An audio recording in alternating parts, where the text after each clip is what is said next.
Assalamualaikum warahmatullahi wabarakatuh. Pemirsa yang dimuliakan Allah Subhanahu wa taala, khususnya untuk mempelajari tata cara membaca Al-Qur'an, juga untuk mengetahui tentang Al-Qur'an dari berbagai macam aspeknya, dan insya Allah manfaatnya banyak, bukan hanya di dunia sampai akhirat. Terima kasih. Wassalamualaikum warahmatullahi wabarakatuh.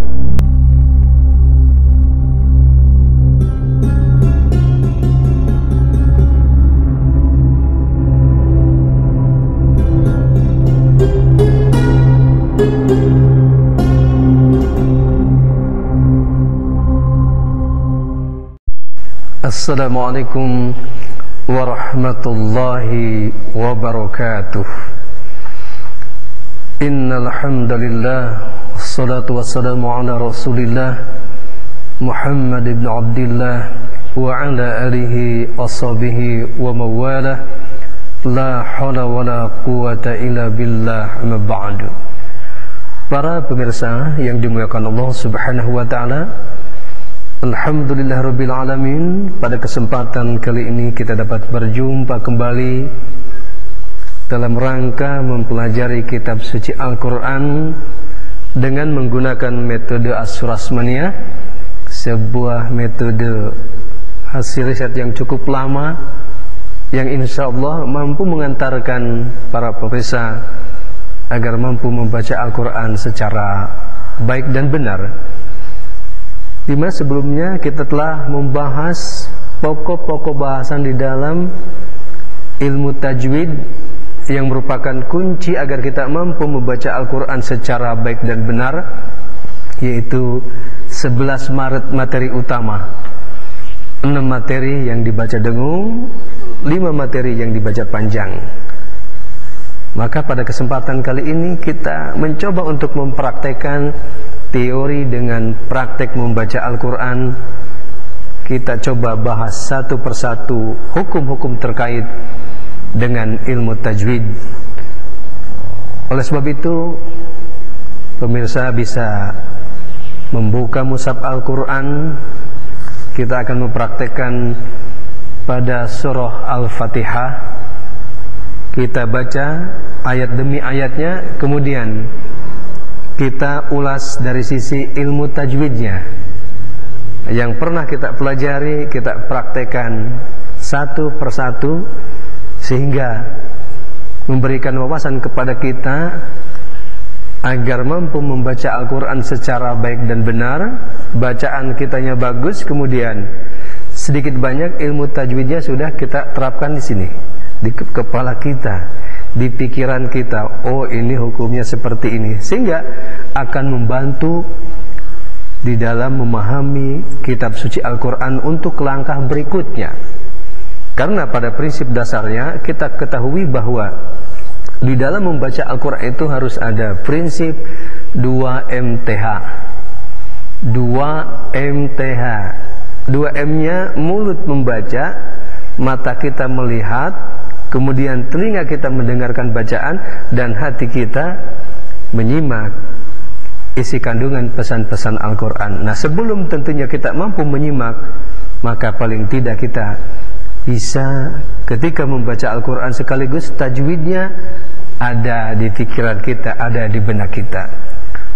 Oleh sebab itu kita buka surah Al-Fatihah, ya, kita baca dari ayat pertama, ya. Selamat menyimak, saya akan bacakannya. A'udzu billahi minasy syaithanir rajim.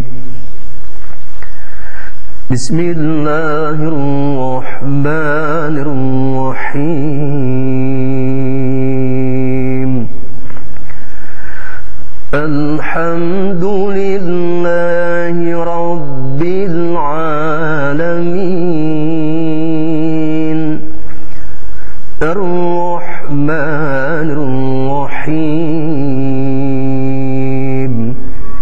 Maliki yaumiddin. Iyyaka na'budu wa iyyaka nasta'in. Ihdinas siratan mustaqim siratal ladzina an'amta 'alaihim ghairil maghdubi 'alaihim waladdallin. Sadaqallahul azim. Ini surah Al-Fatihah. Kemudian kita coba sedikit demi sedikit kita urai hukum-hukum yang berkaitan dengan ilmu tajwid. Pertama adalah lafaz bismillahi, yaitu lafaz Allah yang didahului harakat kasrah itu dibaca dengan berbunyi A. Hukum bacanya adalah tarqiq, dibaca dengan bacaan tipis, bismillah. Kemudian lafaz Allahnya juga la-nya dibaca 2 harkat, karena hukumnya adalah mad tabi'i. Akan tetapi tentunya perlu kita ketahui bahwa dalam penulisan lafaz Allah di mushaf Al-Quran Rasm Utsmani, lafaz Allahnya itu miring, tidak berdiri. Nah, sementara tulisan yang populer ya, khususnya terbitan di Indonesia itu menggunakan lafaz Allah, la-nya ada harkat berdiri.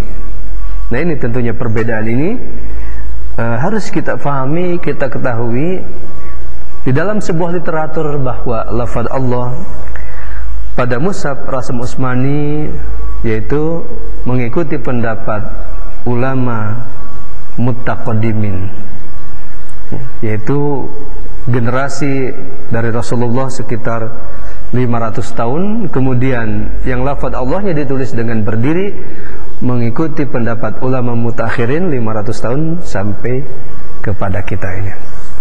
Yang kemudian bismillahirrahmanirrahim, akhirnya di situ ada lam ta'rik yang disebut dengan hukum bacaan idgham syamsi. Kemudian ra-nya dibaca tebal yaitu tafkhim.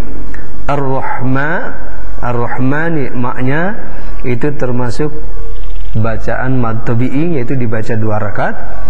Kemudian nirnya juga termasuk, itu lam ta'rifnya adalah idgham syamsi. Ra-nya rahim, ra-nya dibaca tebal tafkhim, dan rahim, himnya itu dibaca 2, 4 atau 6 harakat karena termasuk hukum bacaan mad aril sukun. Kemudian lafaz alhamdu, al-nya lam ta'rif, di situ idhar qamari. Nah, ini pun ada beberapa perbedaan penulisan, khususnya pada mushaf Al-Quran Rasm Utsmani. Di atas huruf alif itu ada kepala shad kecil. Itu menunjukkan bahwa itu bukan huruf alif, tetapi termasuk huruf hamzah, yaitu hamzah wasol. Nah, sementara dalam konteks mushaf Indonesia itu diberikan langsung harakat fathah. Nah, ini tentunya dalam konteks penulisan ilmiah kurang tepat. Kenapa? Karena menurut teori setiap huruf alif itu selamanya tidak menerima harakat karena alif merupakan tanda panjang. Nah, alnya di sini hukumnya adalah idhar qamari. Kemudian alhamdu, mim sukunya itu disebut dengan bacaan idhar, ya, idhar syafawi. Kemudian lillahi, lafaz Allahnya kembali dibaca dengan bacaan tarqiq, yaitu tipis. Lillahi, lafaz Allahnya la-nya termasuk hukum tabi'i. Rabbil, ra-nya dibaca dengan tafkhim. Rabbil, nah, bilnya ketemu lam ta'rif, juga di situ disebut dengan idhar qamari. Rabbil alamin, a-nya termasuk mad tabi'i. Alamin, minnya termasuk bacaan mad aril sukun. Nah, ini beberapa contoh tentunya sangat bermanfaat buat kita, agar ketika kita membaca Quran itu, ya, di samping kita mampu membaca Al-Quran secara baik dan benar, ya, bacaannya benar, panjang pendeknya benar, makhrajnya benar, kemudian hukum-hukum ikhfa, idghamnya juga benar, ini akan membantu kita, ya. Langkah berikutnya yaitu memahami pesan-pesan yang disampaikan kitab suci Al-Quran, khususnya pada surah Al-Fatihah ini. Yang sangat menarik ya, ada sebuah buku berwarna merah, covernya itu terbit pada tahun 1971, ditulis oleh seorang profesor namanya Profesor Hamsi ya, dari Aceh, dengan judul buku Dustur Dakwah ya. Beliau memberikan ilustrasi kepada kita sebagai muslim, hendaknya setiap muslim itu setiap hari membaca surah Al-Fatihah minimal 17 kali. Tetapi dalam konteks ini bukan membaca Al-Fatihahnya saja 17 kali diulang-ulang ya, termasuk dalam sholat waktu ya, 5 waktu sholat wajib itu 17 kali otomatis, belum dengan sholat sunnahnya. Yang artinya kita sebagai muslim paling tidak itu sehari semalam membaca surah Al-Fatihah, itu berarti 17 kali sholat wajib ditambah dengan sholat sunnah rawatib itu 10, minimal 27. Nah, kalau tidak membaca 27, kita mungkin dikatakan sebagai orang yang pelit, orang yang bakhil terhadap diri kita. Nah, beliau menyampaikan hendaklah setiap muslim, mukmin, orang yang beriman, bertakwa itu membaca surah Al-Fatihah 17 kali. Dalam arti apa? Mempelajari isi kandungannya ya. Ayat demi ayat kita pelajari ya, ayat demi ayat kita baca ya, sehingga kita mampu memahami pesan-pesan yang disampaikan dalam surah Al-Fatihah. Karena surah Al-Fatihah ini sangat unik, ayatnya pendek-pendek tetapi mengandung makna yang sangat luar biasa kalau kita benar-benar memahaminya. Oleh sebab itu pesan yang disampaikan Profesor Hamsi itu perlu kita pahami, perlu kita renungkan, agar kita pun memahami pesan-pesan ayat Al-Quran khususnya pada surah Al-Fatihah ini, sehingga memberikan petunjuk kepada kita semua menuju jalan benar, menuju jalan yang lurus, menuju yang diridhoi Allah Subhanahu wa taala. Misalkan pada surah Al-Fatihah ayat pertama, Bismillahirrahmanirrahim, satu sisi memberikan informasi kepada kita bahwa setiap pekerjaan yang kita lakukan itu dimulai dengan ucapan Bismillahirrahmanirrahim. Belum kita memahami sifat Allah yang dominan, yaitu Ar-Rahman Rahimnya, yang maha pengasih, maha penyayangnya. Nah, ketika kita bepergian ya, kita dengan mengucapkan Bismillahirrahmanirrahim, Bismillahirrahmanirrahim, ala Allahi wa la hawla wa la quwata illa billahil aliyyil azim, maka langkah yang kita lakukan, aktivitas yang kita lakukan itu akan jadikan sebuah nilai ibadah buat kita. Ketika kita memulai makan kita, minum kita mulai dengan Bismillahirrahmanirrahim. Termasuk kegiatan makan minum kita, semua aktivitas yang dimulai dengan Bismillahirrahmanirrahim, maka sebagai ibadah-ibadah kepada Allah Subhanahu wa taala. Dan setiap aktivitas yang kita selesai lakukan, kita ucapkan Alhamdulillahirabbil alamin. Ini beberapa pokok-pokok sederhana ya untuk memahami kitab suci Al-Quran, khususnya surah Al-Fatihah.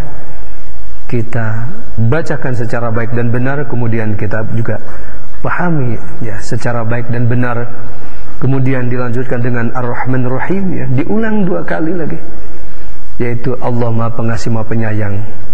Dalam arti Allah memberikan kepada kita semua dengan kasih sayangnya ya. Allah ciptakan alam semesta ini ya, Allah ciptakan diri kita ya, dibekali ya fisik kita, kemudian rohani kita.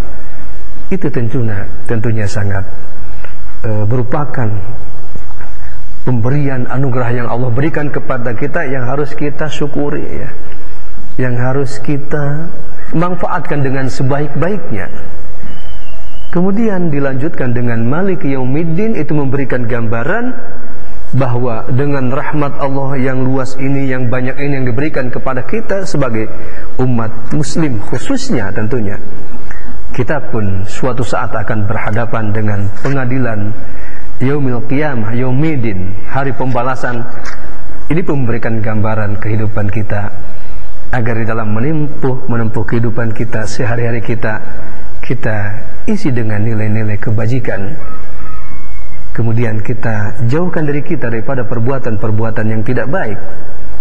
Perbanyaklah amal ibadah secara luas, termasuk ibadah solat wajib, solat sunnah, kemudian zikir kepada Allah, membaca Al-Quran, memohon ampunan kepada Allah Subhanahu wa ta'ala, perbanyak membaca salawat sebagai ucapan terima kasih kepada baginda Nabi Muhammad SAW. Ini adalah bentuk-bentuk ibadah, mengingat kita ayat Malik Yaumiddin. Kita pun berupaya ketika kita bermasyarakat, bergaul, kita pun berusaha kita menjadi orang-orang yang baik. Kemudian kita pun berusaha memberikan juga, menebarkan nilai-nilai kebaikan kepada lingkungan kita, kepada keluarga kita, kepada tetangga kita, kepada saudara-saudara kita, juga bangsa dan negara Indonesia tercinta ini. Kemudian ayat berikutnya, iyyaka na'budu wa iyyaka nasta'in, memberikan informasi bahwa Allah mengajarkan kita untuk bersatu padu, untuk kebersamaan, bersama dalam ibadah kepada Allah Subhanahu wa ta'ala, juga bersama dalam menyelesaikan setiap masalah-masalah yang kita hadapi. Dengan kebersamaan tentunya akan memberikan kemudahan-kemudahan. Dan untuk membentuk kebersamaan ini memang tidak mudah, tetapi perlu kerjasama, perlu saling tolong menolong, perlu saling bantu membantu.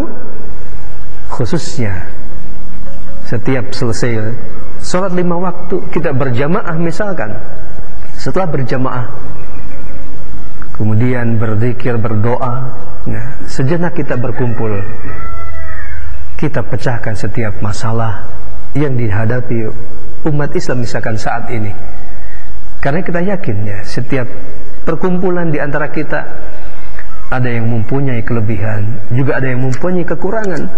Mungkin kelebihan hartanya, kelebihan ilmunya. Nah, disinilah kita bentuk kebersamaan sehingga kita membentuk sebuah persatuan.